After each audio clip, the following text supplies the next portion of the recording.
My clock says 10 o'clock. Will you please stand and join me in the pledge? I pledge allegiance to the flag of the United States of America and to the republic for which it stands, one nation, under God, indivisible, with liberty and justice for all. Thank you. First on the agenda is the consent agenda. To approve. A second. Motion by Shay, a second by Jorgensen to approve the consent agenda. Is there any discussion? All those in favor? Aye. Opposed? Motion is carried. All right, now we will move into our scheduled sessions. And first up is the public hearing on our budget. Becky Linehan, Finance and Tax Officer, Auditor's Office, discussion regarding Potawatomi County budget fiscal year 2024-25, and to approve and authorize the board to sign resolution number 30-2024 regarding the Potawatomi County budget for fiscal year 2024-25. Motion to open public hearing. I'll second. Motion by Belt, second by Shay to open the public hearing on discussion regarding the Potawatomi County's budget for fiscal year 24-25. At this time, we will bring forth the podium for anybody who would like to. Oh, roll call. Skipping ahead. Saying we're here to help you. I know. Chairman Miller. Aye. Supervisors Wickman. Aye. Bell. Aye. Shay. Aye. And Jorgensen. Aye. All right, now we're opening the public hearing. Bring the podium for anybody who would like to speak on behalf of the budget. Is there anyone on Teams this morning that would like to speak on the budget? If so, please raise your hand and Mitch will let you into the room.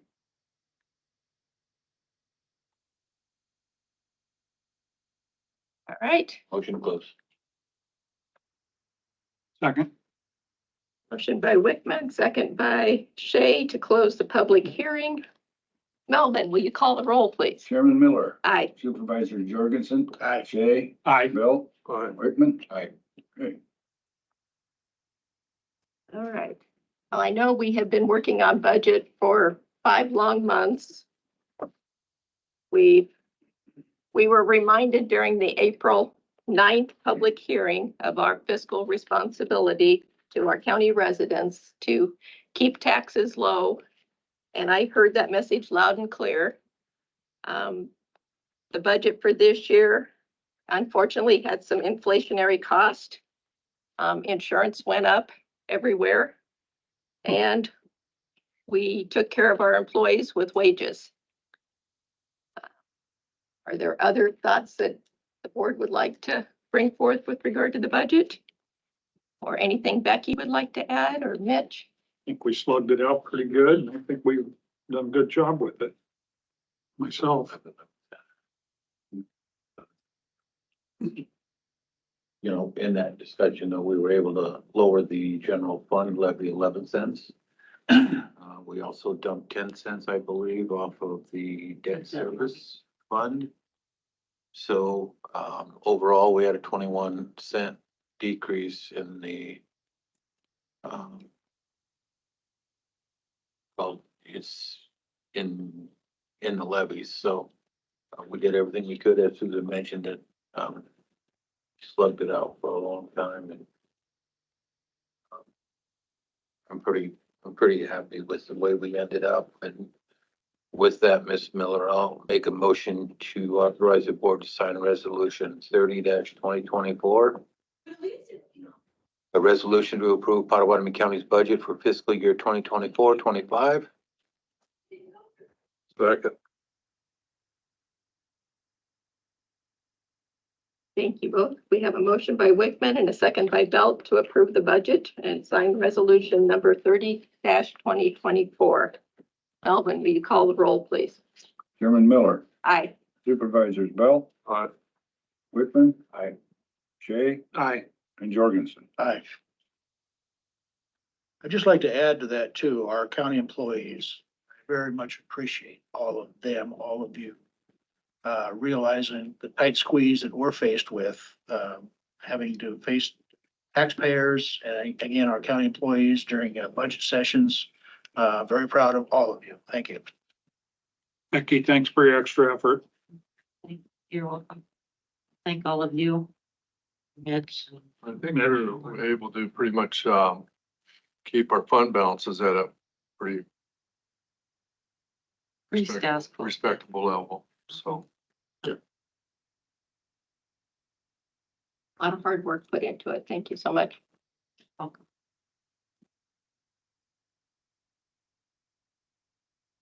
All right, next up, Becky Lenahan, Finance and Tax Officer, Auditor's Office, discussion and or decision to approve and authorize board to sign resolution number 31-2024 entitled Resolution for Transfer from Rural Services Fund to Secondary Roads Fund. I'll make a motion to approve. Second. That's a regular deal we do every year. It's a budgeted transfer from the rural services to the roads. What, We do no, it Quarterly. I you're believe. doing, well, no, she's doing 2 quarters here. We have always done it that way. Right, okay, so We when, do the first quarter in you'll do the 4th quarter when? June. Will it be the similar amount then? It'll be half of this 2750. That's okay. So This it's like is, 13, this is, we're in the 4th quarter now, right? so. So you'll do that in June, you said? Mhm. Okay. We normally sit on 2 quarters of his money before we transfer. Mhm. Okay. We have for several years. Okay, Why that is, I don't know, and we could look into it. when we started it, we continued. Exactly. I inherited it. Yeah. Does that harm you in any way, John? No, we cash flow well. I think quite a while ago, it just transferred whenever, I guess, more towards the end of the year, and I had a lower balance, so kind of started doing the quarterly thing, but we cash flow well enough that it's not an issue. Okay. That's why John's glad he's here, because in his previous job, the auditor didn't transfer any money to his road fund. Yeah. He's not there anymore. Oops. Years ago. I have a motion by Shay and a second by Bell to approve the board to sign resolution number 31-2024. Melvin, will you call the roll, please? Chairman Miller, Aye. Supervisors Bell, Right, Wickman, Shay, Hi, and Jorgensen. Aye. Thank you.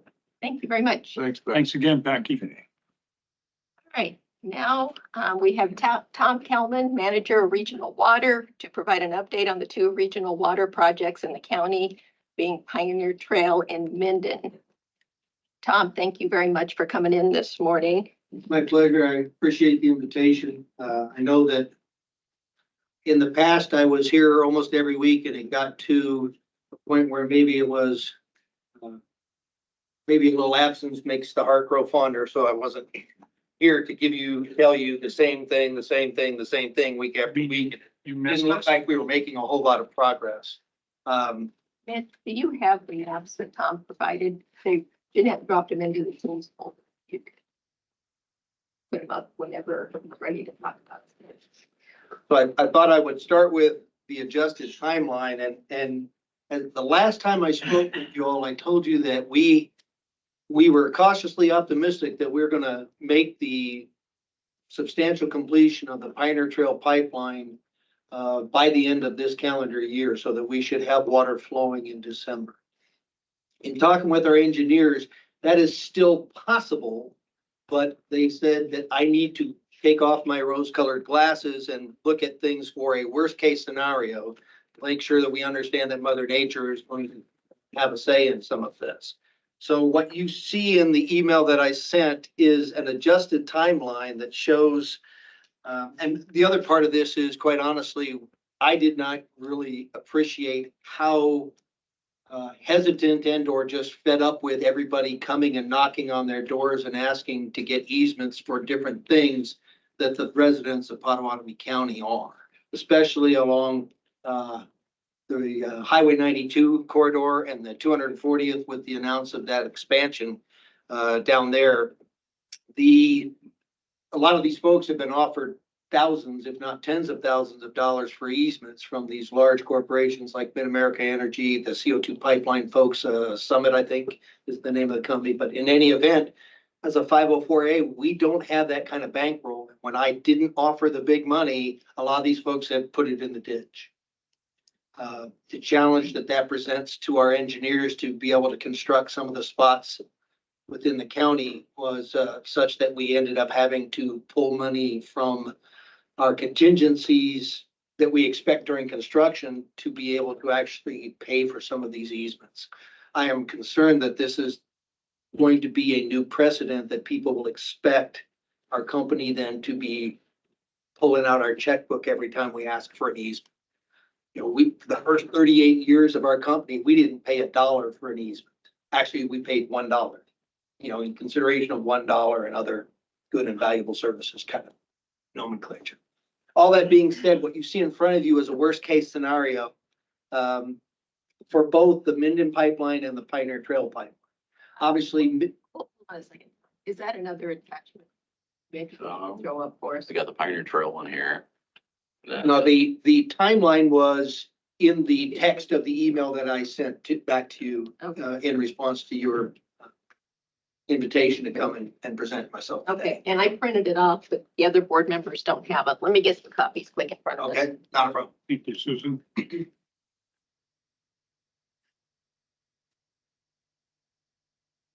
This is what you call the Minden pipeline? No, this is Pioneer Trail, Okay, because you'll see the Sue Johnson Tower up there at the top left. The dashed black line there is the part of the Minden pipeline. That first 4.5 miles is going to be used for both going north to Shelby County and then coming south through Pottawatomie County, starting at 290th Street. So that's coming down 290th, the little jog that it does, the Highway 92, then turning west and going over to 260th, south to Bergen, west to 250th. Originally, the route was to go to 240th. But with the widening plans that the county has, when we had 6 of those folks along 240th who said no, they do not want to give us easement, put it in the ditch. And our problem is we put it in the ditch this year. We will be turning around and having to move it at our own expense when you guys widen 240th in the next couple, 3 years. And I don't have the money to do that. So we changed the route and came down 250th instead. And thankfully, one of the gentlemen on that route owns 6 parcels of land and also has a construction business. So he cut half of those hilltop off, pushed it down into a kind of a bog, marshy area that our engineers were concerned about and did a tremendous job for us. I'd like to make sure that the record reflects that Mr. Tom Heitman is a wonderful citizen of Pottawatomie County who did that work because he understands how important that pipeline is to the residents of rural Pottawatomie County to get water. So shout out to him. He gave us easement for 6 parcels and did construction work on his own property to make it much easier for us to put the pipeline in the ground. So that's the pipeline for Pioneer Trail. do you offer hookup to people that, along that pipeline route? Yes, absolutely. What about people that sign easements? Do you work with them on that? Yes, So, we do that as well. In fact, we have over 70 requests to connect to this pipeline from residents of Pottawatomie County. There are 3 individuals who own 10 or larger acre lots who are in the initial stages of planning to build homes on them, multiple units. We're talking anywhere from 8 to 20 units on these parcels that are along the route, not right on that parcel that the pipeline is going to, but within a mile of the pipeline where they want to connect as well. So we've fielded a whole lot of calls from folks who have expressed interest in connecting to Pioneer Trail. So there were several folks saying, are you really going to do this? Because I'm going to have to dig a new well if you're not doing this. And our message has been, and I want the board to know, our board of directors made a resolution confirming that we will build this pipe. The Pioneer Trail pipeline is going in. The timeline is a worst case scenario timeline. So we're looking at the bids will go out in no later than May, so that the openings, as you see on the timeline, open bids and awarded contracts will be in June. July, we should be able to get all of the paperwork done, contracts signed, and issue the notice to proceed to the contractors so that they can begin. And again, worst case, we're sitting there having delays potentially in shop drawings for material order. Specifically, that is, in our view, going to deal with the booster station for the Minden pipeline. Just as I had mentioned the last time I was here, the big concern we have is because of the BABA rules, everything has to be made in America with American materials. Several of our suppliers for electronic components were from Europe.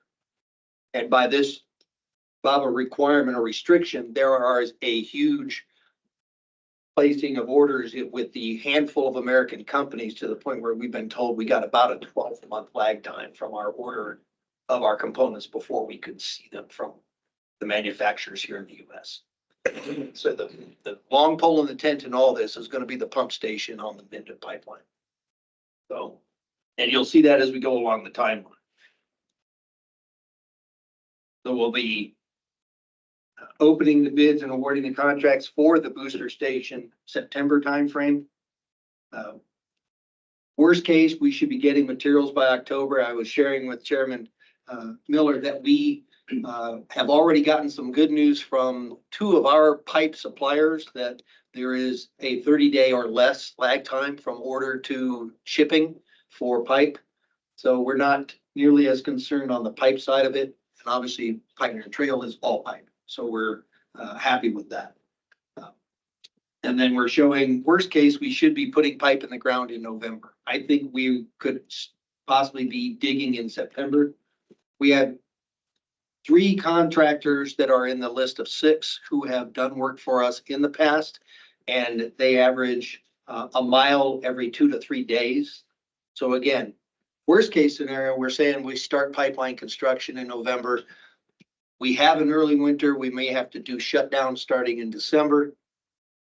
And then we've got a very long lag time for winter, with being able to resume construction in April of 25. That first 4.5 miles being done on Minden in May. And what we're looking at is some of these guys that can do multiple crews, if they bid both projects and win both, they could have 3 to 4, possibly even 5 crews out working, which will make this thing, just go away. Have you been in contact with the developer? I've had telephone conversations with both Jim Hughes and Mark Hanwright, and have explained to them what's going on. What both of them expressed to me was that they are not so worried about having water running in December of this year. They wanted to make sure that we were committed to doing this project, so that they don't have to go back and change their lot size back to be able to put wells and septic. Yes. So we've had conversations with both of them. All right. Thank you. So again, the milestone of the 4.5 miles should be done on the Minden side by May. Substantial completion for Pioneer Trail listed worst case of June of next year. And that is, like I said, I'm saying everything that could go wrong goes wrong. We're still water flowing by June.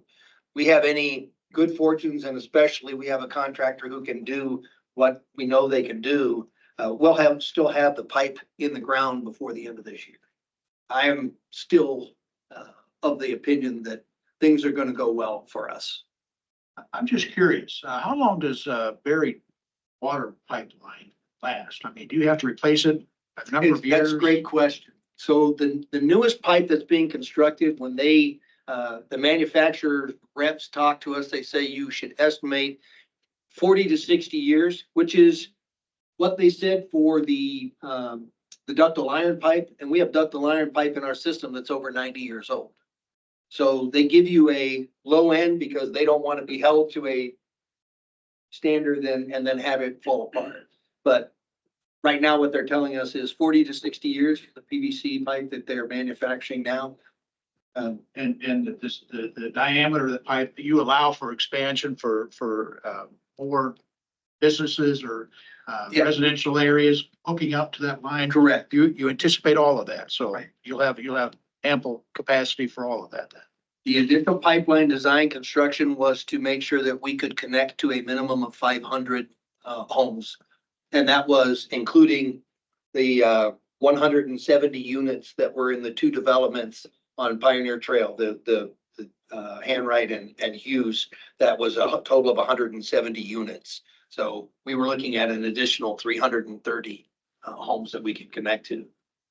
When we put the notice out for the public hearing that we were required to do, generated interest on the part of the town of Trainer. So they are actually interested in possibly connecting to us as a backup in the event that they have water issues. And quite honestly, a lot of these municipalities are looking for some sort of safety net in the event that something happens to their current water supply. So obviously, if that happens, the good news is they're able to go to get federal monies to run a parallel line to that. I'm gonna try not to give away 500 homes worth of water in the first year, because we're gonna turn right back around and have to build another pipeline to add more water supply out. Trainer has a well. They have a Oh, city yes. well. That they have their own water supply, but the mayor and his city administrator are looking at what happens if something happens to us and our water supply is no longer usable. Trainer's they just water want it back. supply, yeah, Trainer's water supply was the reason my wife and I started drinking bottled. Well, the good news is, Brian Cady and the folks at Council Bluffs Waterworks have a very good quality product. I don't know what what municipalities compete for in terms of water. I know that we've won several awards for our water over the last 52 years that we've been in it. So it's a good quality product. So again, so you're looking at the pipeline for Pioneer, worst case would be substantially complete by June. The York booster construction should, worst case, start by no later than July. And we would have substantial completion of the Minden pipeline and York booster by November of next year. This was all, I wanted to make sure that I kind of threw some water on the fire here and make sure that this is worst case scenario. Things go the way I believe they will go. Pioneer Trail should still be done. I will not be surprised if we are done before December and have water turned on Pioneer Trail.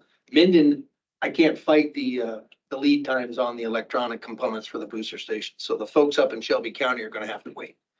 Yeah, It's we've already been a got long calls. road, hadn't it? Yes. Well, we're likely gonna go into water, not only water conservation, but we're gonna have to actually ration water this year, this summer. So. And that gets, I don't know if you wanted to see oh, you have it up there now. So that's the Minden pipeline route going out Highway 6 to 320th, going up 320th for 3 miles and then a mile to the west to 330th, and then straight up north and connecting to Minden. That is the south end of our treatment system, based in Shelby County, is the town of Minden. And about 2 miles south of them, we have a 8-inch main that is dead-ended there, and that's where we're going to connect in the Minden pipeline. So that when we initially build that, we'll bring 400,000 gallons a day of water up to our system, which will be a huge help. And then phase 2, 5 to 7 years from now, we will actually run another 10-inch line from Minden up to our system, to the main booster station up in Shelby area, and that will boost it up to about 1.2 million gallons a day that we can bring up from Council Bluffs.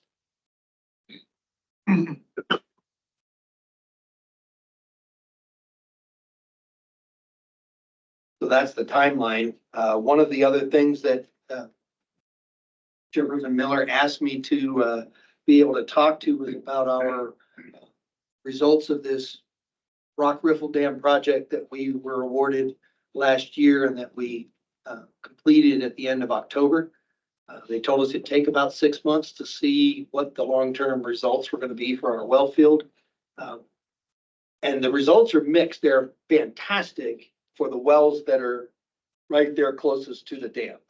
We've seen a 4-foot increase in our underwater ground table in the well field on those wells that are closest to the well field on the north side. Across the board, we've seen about an 1.5 to 3 inch increase on our south well field, just because of the distance that they are from where the dam is located. The north well field has seen about a 6 to 8 inch increase in the wells on the north side. I'm not sure if everybody understands what the Rock Riffle project was. Okay, so what the Rock Riffle Dam is a low-head dam. It's only 3.2 feet tall that we put in the West Nishnabotna River. It has a cutout in the middle so that kayakers and fish can go up and downstream. But it creates a pool of water that's about 3.5 feet deep, and it elevated the water level back almost 500-600 yards from the dam around the bend of the river. And that water sits, and all the rest of the water that comes down the river goes over that dam and continues down the river.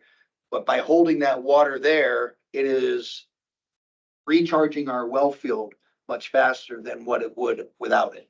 The water level is raised, like I said, at that point, we raised the water level 3.5 feet. And so that we've seen a really nice increase in the recharge back to our well field because of the dam. So I'm downstream of the dam Mhm. and we're seeing very little water in the rest of the river. I was just wondering what the impact was downstream. Well, and that's the challenge. I guess the first thing I would say is, just by way of confirmation and talking with the Corps of Engineers who came out and took a look, the water flow is the same. We had the initial slowdown when the dam got put in. For it to fill up behind the dam, it took about 6 hours. So for about 6 hours, you had a trickle of water down the West Nishnabotna. Once it filled up to the dam, it's flowing the same as it would if the dam wasn't there. The difference is we have a pool of water now that is sitting, and it's, as the water comes in behind it, it's keeping the water moving so it's not stale. But everything else flows right over the top of the dam and continues on down the river. So what that highlights, though, Madam Chairperson, is the fact that the water flows in the West Nishnabotna are lower. That goes to the information that I went and pulled from Iowa State University. They have a 125-year history of water rainfall numbers for Iowa, and we looked specifically at Shelby County, where our well field is located. The average precipitation in a year on that 125-year average is 35.5 inches over the course of the year. Since the big flood of 2019 that actually washed out part of our well field, 2020 had only 12.47 inches. 2021 was 19 inches. 2022 was 20.65 inches. 2023 was 15.4. So you're looking at a shortage of 23 inches, 16.5 inches, 14.8 inches, and 20.3 inches below the average rainfall for the last 4 years. That's how dry it's been up in Shelby County. And so far this year, on average, we should be at 7.5 inches of rain, and we're at 3.6. It's not just Shelby County. No, I know, but specific to where our well field is No, I located, understand. get an understanding of just how dire the circumstances are. I can't pump 1,100 gallons a minute like I could 4 years ago. Right now, I'm lucky if I can get 800. So that's more than 25% decrease in our ability to pump water, and that's going 24 hours a day. So we are willing to accept any and all prayers for rainfall. If it's not gonna hit Pottawatomie County, push it north to Shelby County or north of us, because at least that way it comes back down the river and we get part of that benefit as it flows downriver. But every time it rains south of us, we don't get any benefit. So that's kind of where we're stuck right now on the water side of the house. What I would recommend you guys might want to consider is looking at doing a riffle dam type project at the very northern tip of Pottawatomie County, where it happens to be right across from my southern well field, because that actually would possibly help significantly recharge the wells on my southern half of my well field, which is in Potawatomi County. So, So that Ripple Dam, as you refer to it, is ownership of we own the dam. We are required to maintain it. you are, We are regional water. and the governing body is the DNR or the Corps? The Corps had to sign off on the design, but the governing body is DNR. So what would one of those take? As you said, us being the county, you are the principal owner of that one or not, or shall be owned? That we own it. You, We put in the request, Reasonable. we got the federal funding, we spent the money, and we are responsible for the maintenance and operation of it. so why wouldn't you folks be interested in putting the same thing in if it's beneficial? Well, here's, the challenge is this. It's really in our wheelhouse. Sure. So the reason we only ended up putting one up on the northern half of our well field is because the property owners in the northern half were the only ones willing to allow us access to the river through their property. So the two property owners on the east and west side of the Nishnabotna on that southern half refused to allow anyone access to the river through their property. So as a result, we could only put in one riffle dam. The original plan was to put in two, and the southern one to actually have a series of 2 or 3 dam heads. So it would create 3 ponds initially. We ended up having to take that out of the design when the landowners refused access. Thank you. So what was the price tag on the one dam that you did put in? It was $1 million. You use limestone riprap? Yes, that was the big, there was a gentleman who said that we really need to use quartzite because limestone will decay at a much faster rate. And by that, and so instead of it being a 250-year dam, it would only be a 50 to 70-year dam. And we decided that it would make much more sense to go ahead and go with the 50 to 70-year dam. One for price, because it'd be almost 3 times more expensive to get the quartzite because it has to be trucked in. They don't have supplies of it anywhere close to Shelby County or even northern pot. It's up at the northern edge of Iowa or northeast, or when they were looking at going to South Dakota has a huge supply of it. But just the trucking costs would have been astronomical.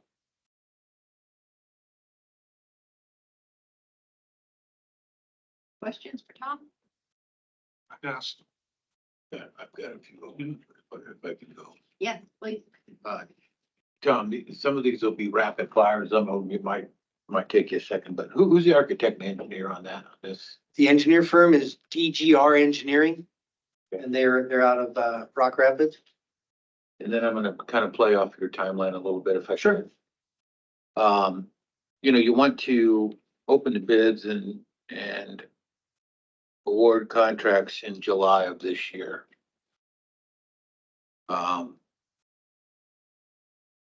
Why are you guessing that it'll take till November before pipeline construction can start? Well, and again, so the worst case I know this, scenario says that if there's an issue with conflict, so here's the deal, we open the bids and the bids are excessively higher than what we've already been funded by the government. We put in the request for funding early because it takes the longest to get. We've gotten approval for the Minute Pipeline for $11.2 million. If the bid is above that, then we have to go back to the federal government to find out there is a process you can go into to get additional funds from the government, but it is not quick. And so that's why we built in there a 60-day delay potentially. That's why I'm saying this is worst case scenario, that there could be up to 2 months of delay to figure out where we're going to come up with the additional money required if the lowest bid we get is above what we've been funded for already. you have money secured for the Pioneer project too, right? Yes, Okay, if that bid comes in the ballpark of the money you got, that could move forward. We don't need to. that wait. is correct. Okay, And, The challenge is this, now that bid can go forward and they could start putting in the lower half of the Pioneer Trail project down close to Pioneer and up even to Highway 92. But that first 4.5 miles of the pipeline is Minden Pipeline, 4.5 miles of pipe, the 12-inch line that comes out of Sue Johnson Tower. So Minden will have to get approved. And that first 4.5 miles of pipe has to be built. Otherwise, we've got pipe starting at 290th, running all the way down to Pioneer Trail, but there's no connection to Council Bluffs Waterworks until you get that first 4.5 miles in for Minden. That's why that timeline is continuing. you got in here where you mentioned shop drawings and stuff. Is that for the pipe? No, that, as I understand it, that is the material orders for the pipe, the shot drawings is for what's left on the booster station. Okay, We have the geotechnical folks out this week doing the soil sample so we can know how thick the slab's gonna have to be, all those kinds of things that go on from, that is so far over my brain on the engineering. you have part of this pipe for this project on the ground already, right? That's correct. I have right at 3 miles of pipe sitting that Okay. has already been purchased.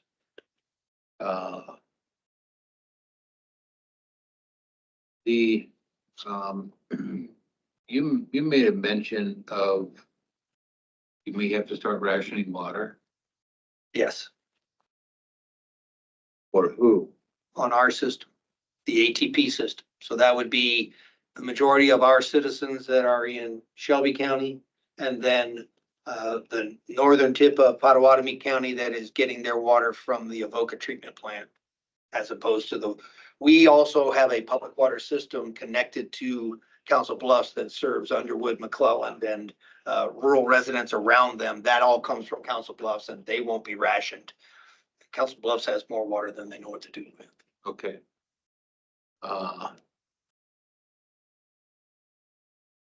Who is the Potawatomi County rep on your board? We don't have one who lives in Potawatomi County. We just had our election in March.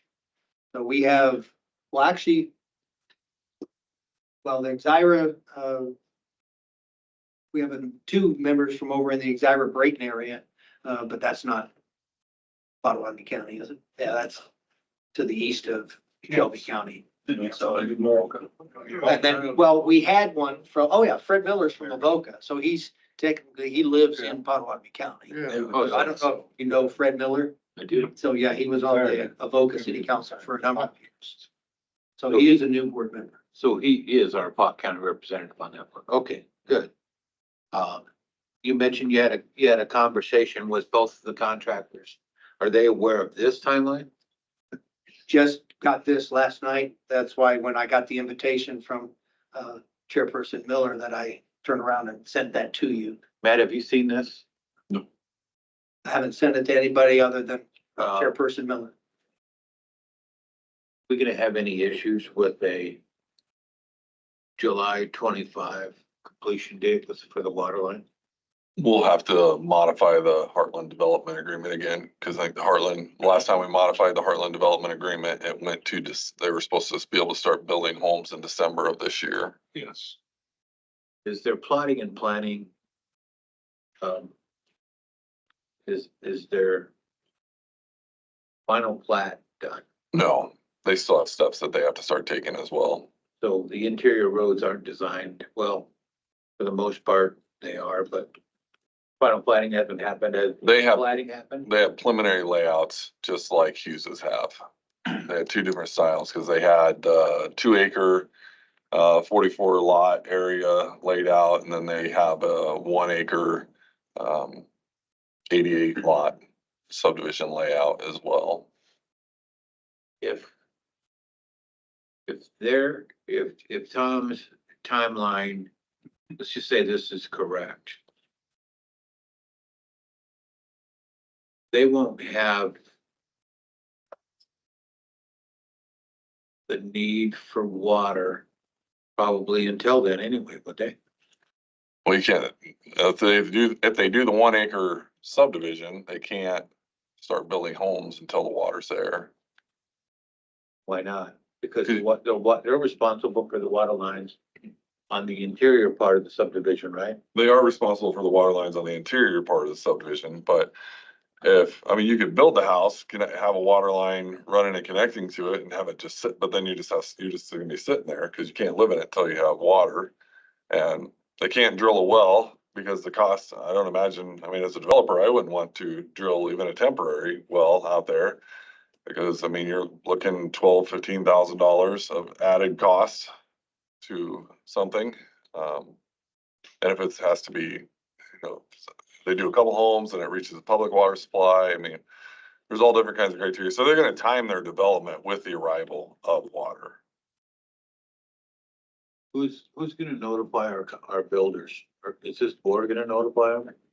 We're gonna ask Matt and Tom to do it, or what are we gonna do? Madam Chairperson, if I could, the last conversation that I had with Mark, I didn't say this to Mr. Hughes, but to Mark, was when we award the contract, we will then be doing monthly or sooner updates to let them know exactly where we are at every step of the process, so that they are in tune with exactly what's going on. But they need to be made aware of this. Yes, So who's gonna do that? I would be happy to do that. I'll take the responses that'll come from it, but that's part of being my job, Are so. we okay with that? Build it, development. Well, when Hughes was here last time, we told him that this board would get back to him once we heard from Tom. Now, I don't care how we do it. I just want to make sure that they're both notified and aware of where we're at. Nobody wants this built more than us on this board, but, Even if Tom gets a hold of them, we should still contact them also, I think. Because we promised them we would. And quite honestly, I could send them the same email that I sent you that contains this timeline on it, and make sure that they have the opportunity to express to me anything that concerns that they have or questions that they have regarding that. we certainly can't do anything about it now, but had I known this timeline was gonna change like this, we could have had them here for Tom's presentation. Was this email sent to you, Susan? Yes, I got it last night. Oh, okay. I wondered who that was. Yeah. So what I'm hearing is the need to over communicate Yes. between all the parties. Can't go wrong doing it that way. That way we're all sharing the same message. And this session is recorded so the developers can go online and hear all of our questions that went along with the discussion.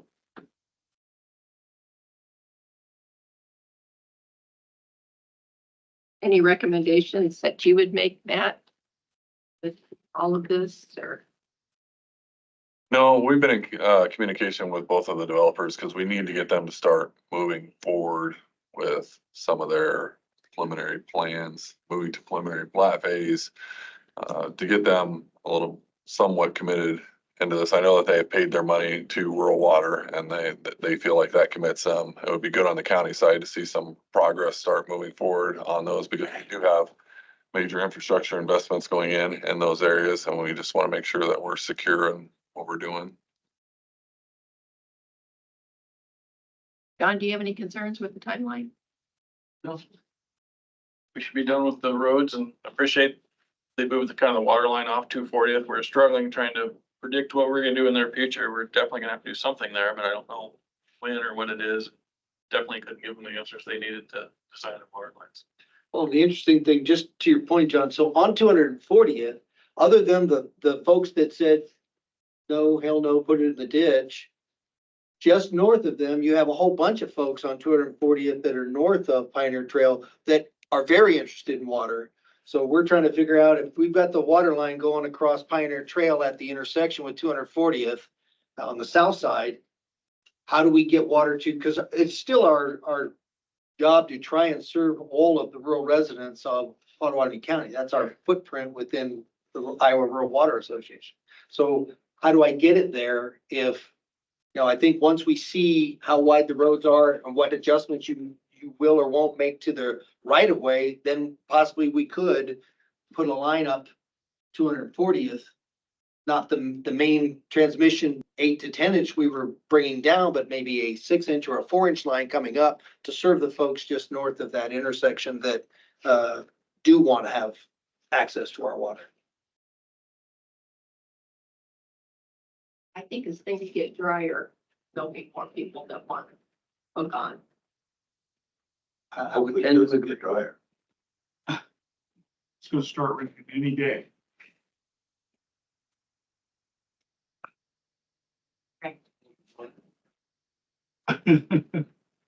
Any other questions for Tom? Good. Thank Really you, Tom. appreciate your time coming in this morning. Thank you. And over community, that's the message.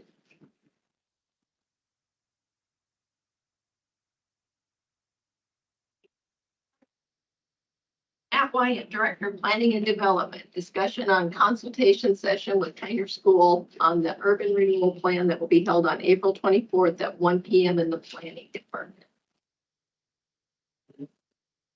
Copy of a letter that was sent to the superintendent of the Trainer School in your packet. This is kind of along that same line in the spirit of over communications and development and TIF and the different steps that we take in this. Just so everyone is aware, we did set a consultation meeting with the school district. Now, this will be our third one that we have done in the Trainer area. First one, we didn't have any communication back with anybody from the school district on it. The second one, the school district did reach out to us and just over the phone, asked us a couple of questions about what was going on. And then on this one, we did email him the same packet and the maps, asked that the superintendent let us know that he received it. He did receive it. The city of Trainer actually reached out to us on this one, just to talk about what was going on and how it may affect anything that they have going. State law, the rules of TIF being what they are, we have to set a time and a place for this consultation meeting to happen. And so we just set it for tomorrow at 1 p.m. in the planning department. I'll make sure that I'm in my office sitting there. If they choose to come in, they'll come in and we'll go over what we're proposing with them. More than likely, they will not show up. And it will just be a time and a place and a box that we checked to make sure that we followed state code and did things appropriately. But so this all comes under the advice of Dorsey and Whitney, our lawyers, that the board approves for us to hire and the steps they give us. And then can you copy me on all of that stuff, please? Yeah. If it's regarding a tip, because we will in the long run be the ones handling that, collecting the money and distributing it. Will do. There was no map in this at all.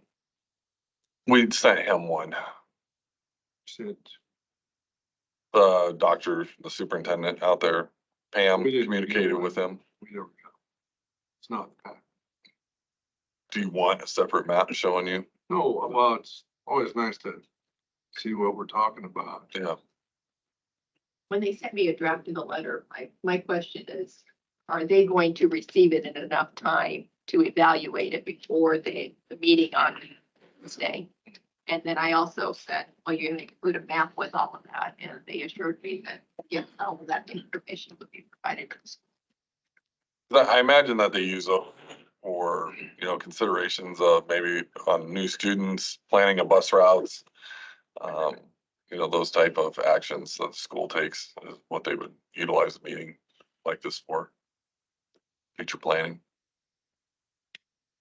What would be, if you said the city called you too, what would be the interest from the city? Just whether or not all of our towns are getting a little bit more aware of their 2-mile area and what they have out there. And so when these things pop up, a lot of them do contact just to say, hey, did you forget to reach out to me? Or is this within our 2-mile area? But I can assure you that we're very good about making sure we're within that 2 mile area, that we are communicating with all of our small towns. And Mike out in Trainer just has a specific interest in urban renewal areas and what's going on out there. He and I communicate pretty regularly on different planning issues. This wouldn't fall in Trainer's 2 mile limit. No, it does not, but it's within there. I believe if you look at the cutoff of the school boundary, it's pretty much right inside of the school boundary for them. So it's pretty far out from them. Still open enrollment. Yeah, Still have the- there is.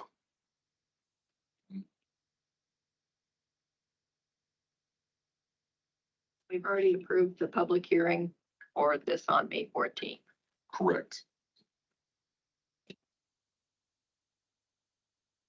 Else you want to add?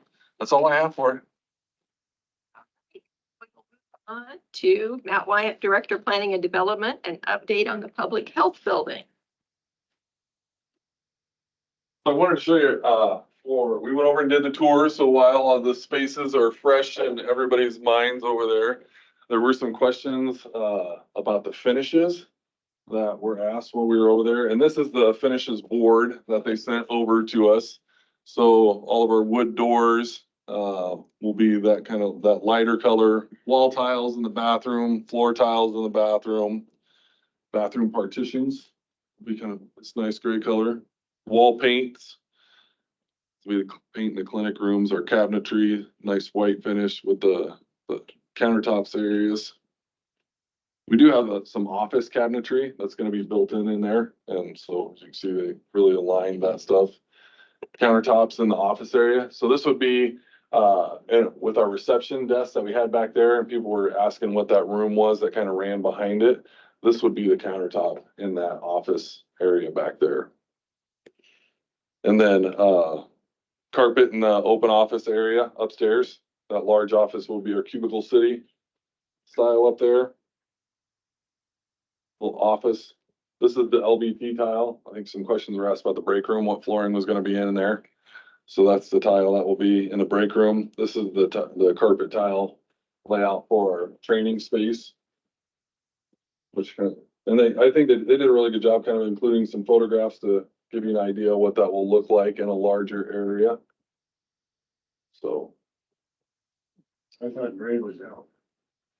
Gray is 20, it's still back in, put it back in, so. Thanks for the tour this morning. It's really nice and it was really helpful. You're welcome. I thought I feel like it went really well, and it leads us kind of into it. So, or what I sent over for a project status report on this, and just a preference how this started. You know, we're talking all the way back in 2020 is when the initial thoughts of we're going to build a public health facility out there. And it was then putting together the right team to do so. I mean, the board had Maria and I here, Garfield and Jason, David from IT. Everybody really came together to play a part in the building of this. And then we were able to bring on Field Day Development to help us manage the project costs, any change orders or change of scopes that may come across.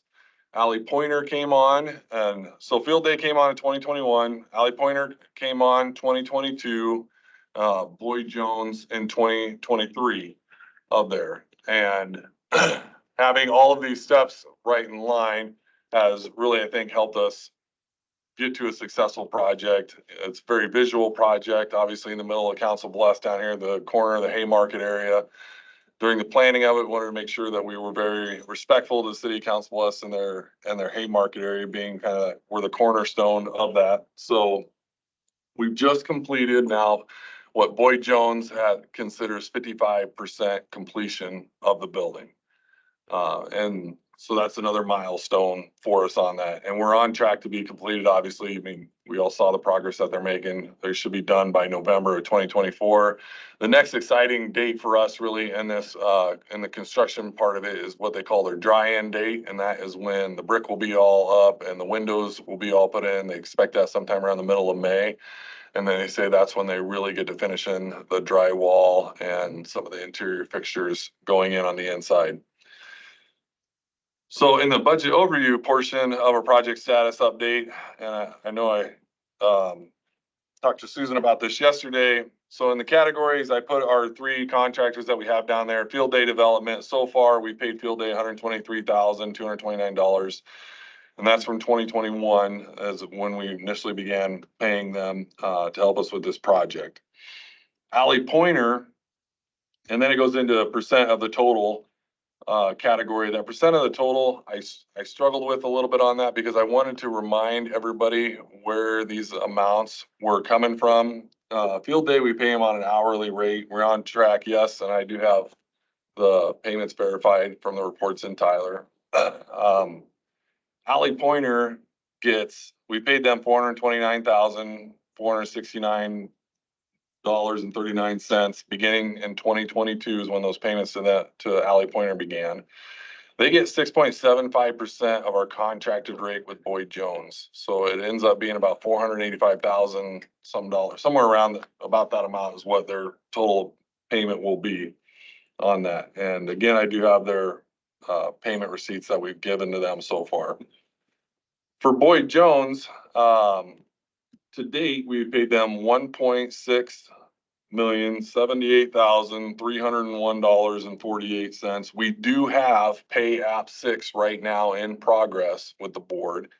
And that pay app was for $749,000. And I'm going to review that with you a little bit just to show you how to read those as the claims come through, which would bring the amount that we paid them to date to be $2.415, $58.73. Now, our total amount that we're contracted Boyd Jones for the building is the $6,097,304 on there.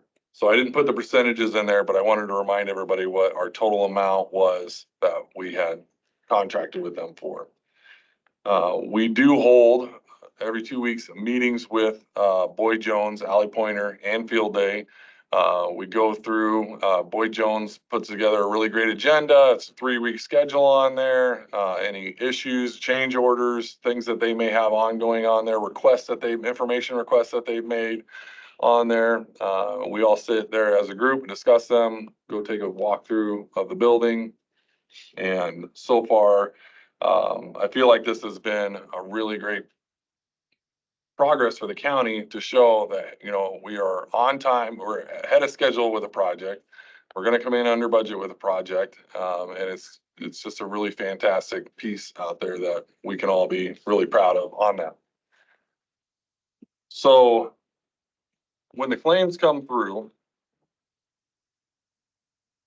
you all are seeing our top cover claim sheet on there that the board normally sees, and then attached to it, you get their pay application that looks like this here. The total amount that will match up with your claim sheet on the front is always stamped in red at the top. That's the amount that we have to pay. The signatures that you see down below here is when these pay apps come through, they first go to Alley Pointer and they go to Field Day. Alley Pointer verifies where the monies were spent and what it was spent on, especially if they're saying that they're buying items to stockpile for future installation or something like that. They want to see the stockpile there. And there's photographs included in with it. And they may do site visits as well for field verification. Then Field Day gets it and they also go back through it and comb through and find the little pieces on there that shouldn't be there or should be there on there. So there's a lot of back and forth that go on before this payout gets to us, and these amounts are usually reduced by the time that we see them. Listed in there is always, that's the top amount, is what our project costs are, is the $6 million. I wanted to highlight this area over here. That's showing what our retainage is. We have a 5% retainage on this project. So and that's figured out before that part of it. So we are holding money back through the end of this project. Page 2 of it gives you a recap then of what exactly has been spent and on what in all of the different categories. So if you have, some time and you want to see what exactly are we paying for in this pay app, you can go through and follow the line items across and say, well, we got HVAC work here, we got electrical work, plumbing work, street work, whatever the case may be, it's all listed out in there. And then I highlighted again where the retainage amount is shown on there. When they figure it out all the way across, then they pull out our retainage at the end and all the different categories of which our retainage is lying in. The very bottom of this too, right at the very bottom of all this, you will see our contingency piece. And the different pieces that have come in that fall within the category of our contingency portion of it. So initially, the first thing that came up was there were some civil modifications that had to be made and some structural so that was for $20,000, some civil modifications for $1,500. Jason had asked when we went through there and we were looking at the roof style, they came out with the roof material that we're gonna use. It was different than what are being installed in the other ones. So for consistency, we went with the same and it was $6,800. So that way we have some uniformity in our buildings, better for buildings and grounds. The maintenance and manage on this. There was an elevator disconnection that was put on here that wasn't needed. So we got $1,800 credited back to us on it. Conference room, power and data, there was no change on that part of it. We had to add some floor boxes in the training room, $6,700. When you look at the exterior of the building right now, before the brick, where the brick isn't at around each of the windows, you see the wood bucking that went around there. That was a piece that had to be added on. And that was the part where it was a really good example. And I talked to Field Day about that was Boyd Jones was asking the question to Allie Pointer and they're saying, they're like, we're getting ready to do this. We noticed that you're missing the wood bucking around the windows. And it was one of those times where there wasn't a whole lot of communication back and forth. And Field Day was able to step in and say, why are we not answering the question on the wood bucking around the windows? And Boyd Jones answered back and they said, we're already in the process. So like, you got to put wood bucking. You can't have these windows without the wood around them. Like otherwise you got a gap there. Every time it rains, you're running water right down into your building, right behind the brick. So like it doesn't make, and I brought up the fact to push, I'm like, was this something that we pushed back on to say, why was this initially left out? There was, is this something that falls within them? And then, so we had a good discussion around those parts of it. And then we did add in the polished concrete flooring because when we got to looking at the sealed concrete flooring in that area, it wasn't going to give us the longevity as having the polished concrete. So we went back and had them give us a change on that, which was for polished concrete. And then during the elevator piece of this, realizing that we started this building 2022, that's when the design and everything went into effect. There were obviously, I think everybody in the county has learned a lot about elevators at this point in time right now. There was a change in the elevator code that you had to have a vent added into the elevator. So you had to vent the pit. Am I saying that correctly, Jason? Yep. So you got to vent the pit. So we put the vent on there. But anytime you have questions on that, you're able to see those pieces right down in that on that part of it. So as those claims are coming through, I know when I first saw one of these, I was it's pretty overwhelming to look at a sheet like that. And so we all went over and sat down with Boyd Jones, Allie Pointer, and Field Day and went through them and said, okay, show me how to read this now and tell me what the signatures mean, all of those pieces on there. And so that was a big help for what they did on that.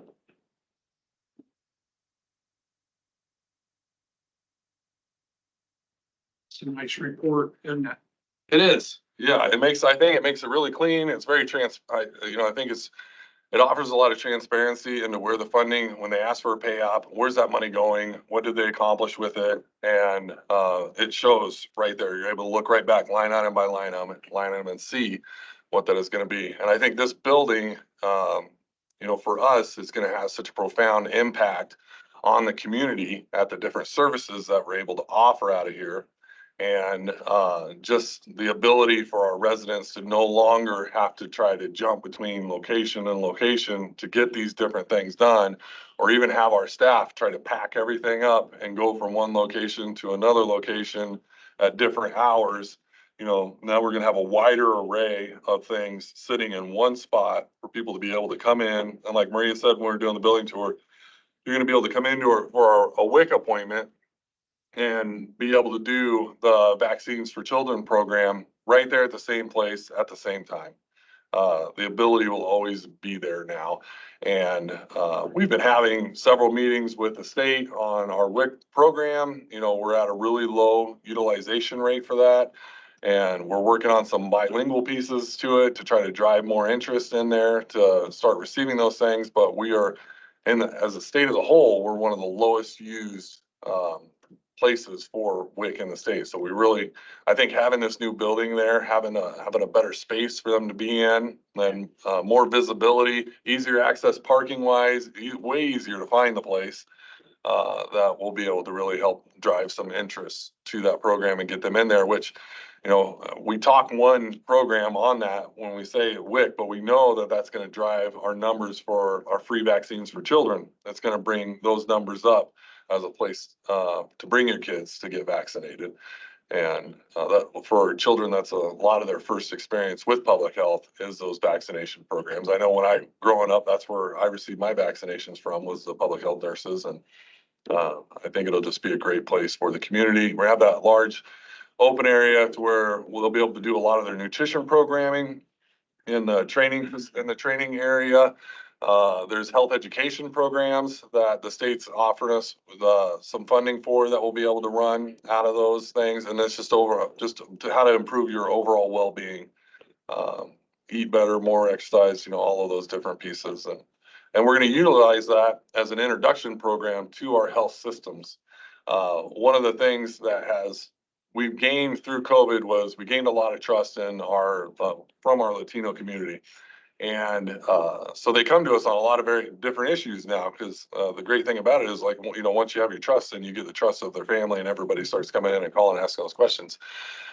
But we haven't had a place that introduces people to our local healthcare system. So a lot of those people will maintain Omaha addresses so they can go to One World Community Health Center over there. And we want to be able to utilize our health education program to bring in people from All Care, to bring in people from CHI, to bring in from Jenny. So that way they know, you know, if they call to make an appointment there, that somebody there is going to be able to speak their language, is going to be able to, they're going to have a face to put to the name already. They're going to feel more comfortable. They're going to be willing to go to those things. And we're getting more and more of the refugee community that's getting put here, and Central Latinos playing a bigger part in that. So we continue to work with them and grow our partnership to help drive those things. But that will, you know, a lot of those things will happen out of our new facility. And I think that's going to be great for us. Thank you. Thank you, Maria. Thank you.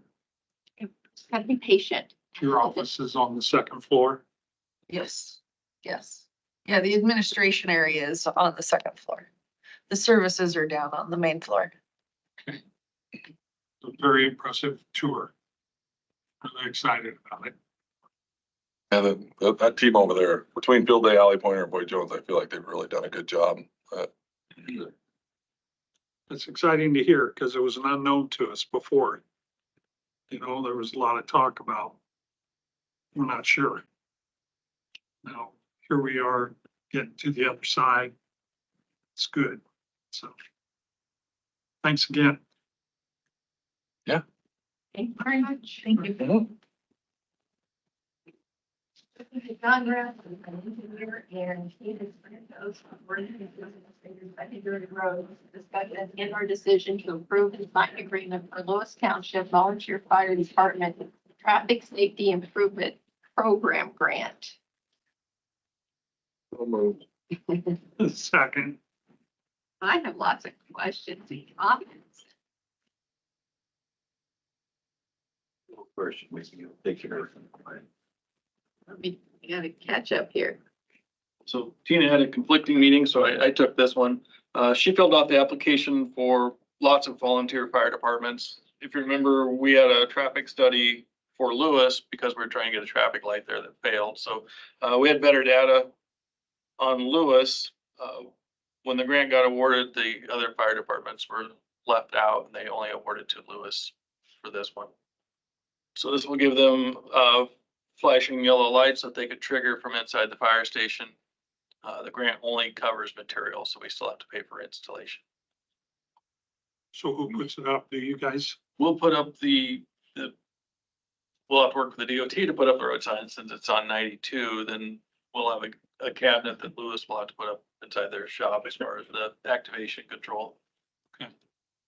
Do we need an MOU with the city, the state, the DOT and the fire department? No, I'll have to get an agreement to work on the DOT right away and we'll own the system. So but it's a pretty simple system too, I guess. Did we contact the other departments that they weren't awarded? Is that something we need to do or? Probably, yes, well, There's quantity of two, so there's one going both directions, yes. coming from the east and from the west.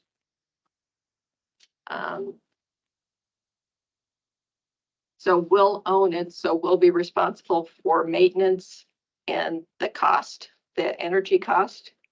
Yeah, it's solar battery, so Oh, cool. the lights on the signs won't mount to too much, but probably a battery every 5 years or something.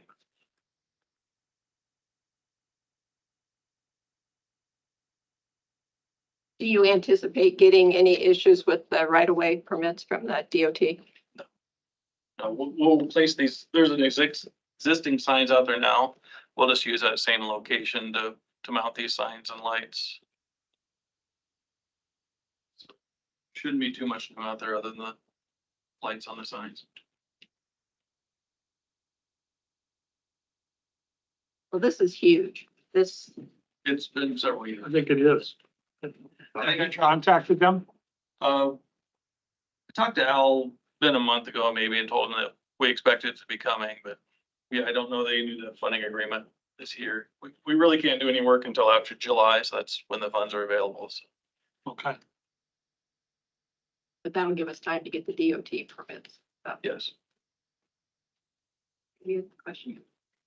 A couple. What's the annual cost on this gonna be, John? Honestly, this shouldn't be an annual, I mean, there's obviously the installation costs. I don't know that we'll have annual costs without a power supply or anything else. Except we'll probably have some batteries every 5 years or so. Okay, I don't have any systems like this. So I don't have a lot of experience with them. if there is, if you end up with some costs, come back to the board, please. That should be, this is just my opinion, that should be funded out of our gas tax money. I mean, it's a road safety issue. I just don't think that we should be levying for it. Levy a farmer in Walnut for a signing for Central. Susan brought up a really good point. Who's responsible for the communication equipment at the fire station? Hopefully it's the fire department. I don't know that that's all that complicated of a system, but we won't really have access to that or. Is that part of the grant? Yes, it's all part of the system.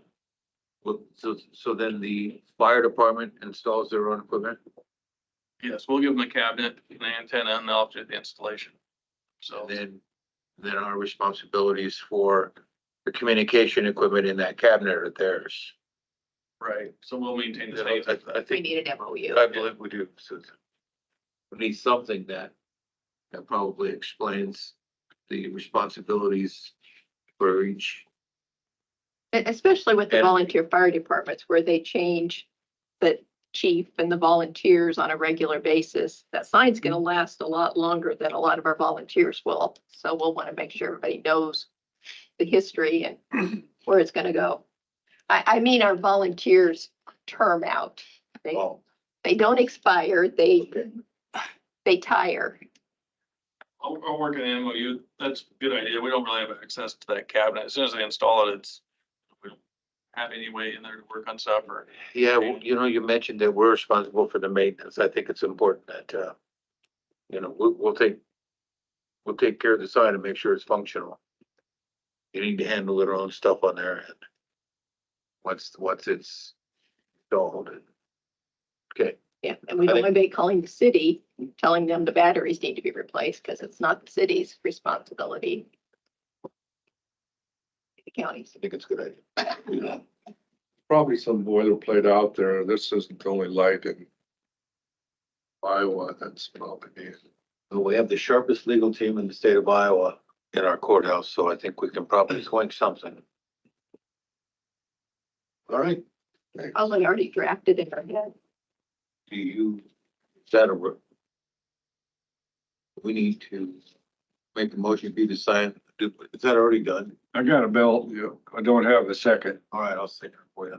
No, I've got I think Shay did a second on that. Oh, we did. Yep. Speak up, Brian. No, he did. I did. I didn't Listen hear up. you. I didn't hear you. All right, we got a Sound like my motion wife. by Belt and a second by Shay. Is there additional discussion? Nope. All those in favor, say aye. Aye. Opposed? Motion is carried. John, be sure and tell Tina, thank you for all of her time that she putting that grant application together. Tried 3 times, she only had to try once. I should teach you. Yeah. This has been needed for a very, very long time. Yes, it has.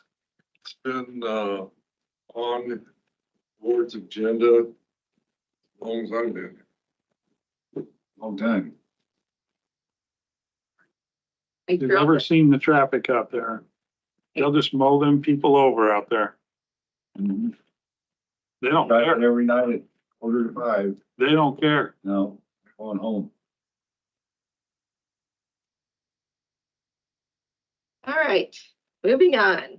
Christine Bracker, attorney, discussion and or decision to approve and authorize board to sign resolution 36-2024 regarding Charles Avenue Road right-of-way between Second Street and Bentley Lane, also known as Main Street, located in the town of Bentley, Iowa. Is Bentley even a town anymore? I don't think it is it? I don't think it ever was a city. I don't think they ever did incorporate. It,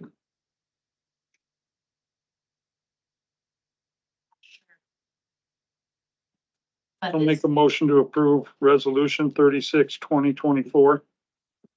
Second. And is there a deed that already transfers this to these people? There's not a deed. It will be transferred via resolution.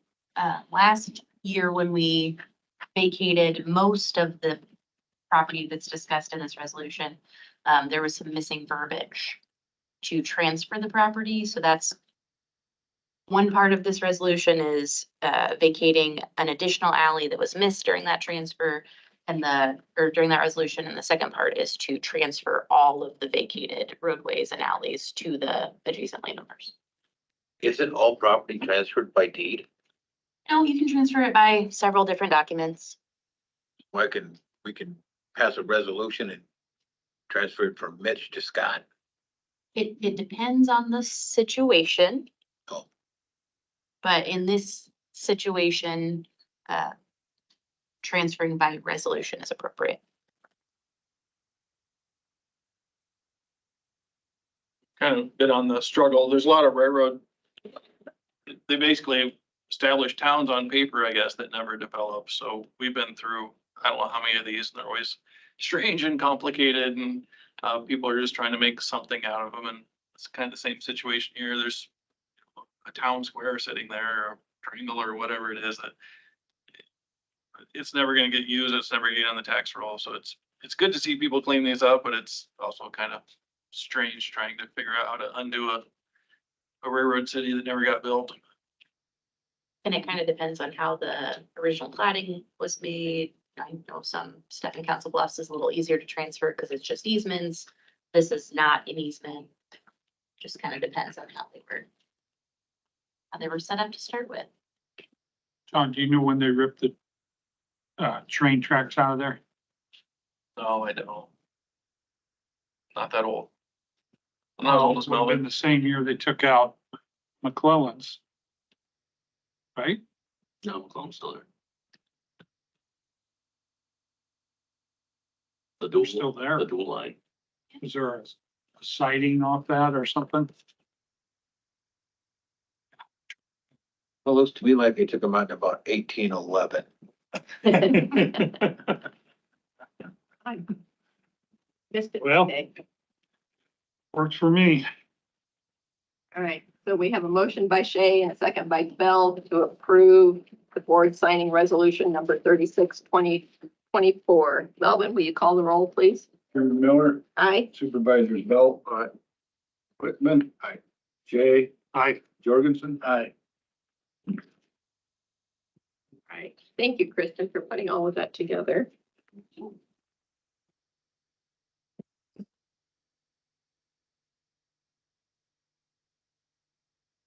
All right, committee appointments. Anybody have anything to report on?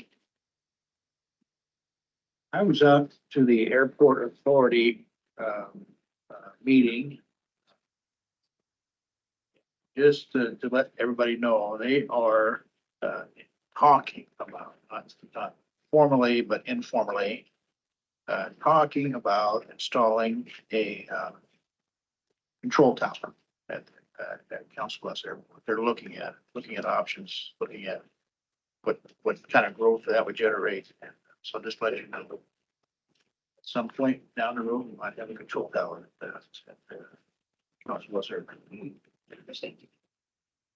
It was, went to the Holiday Inn last week for the planning and zoning training. That was an interesting class. I was glad I went to that. And there's up at Hitchcock they're looking to redo the lodge, the interior.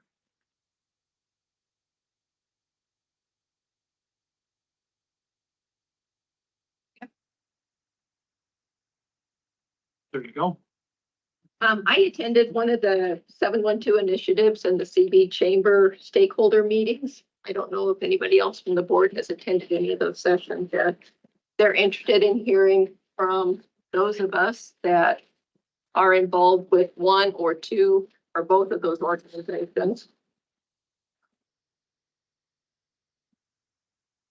I attended the East Potawatomi Soil and Water meeting, and then last night I was in Walnut. They had a group together that is looking at applying for a Main Street program for the city of Walnut, which is similar to the one Avoca has. So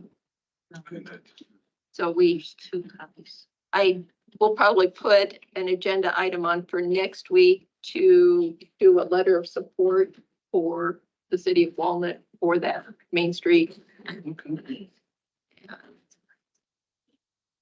Thought it was kind of interesting, so. All right, public comments. Did anyone sign up for public comments? No. What's that? Really? Ms. Miller, I'll make the motion to go into closed session pursuant to Iowa Code 21.5, parent 1, parent J, for discussion and or decision on the purchase or sale of real estate. Yes. We have a motion by. Second. Okay. Who do-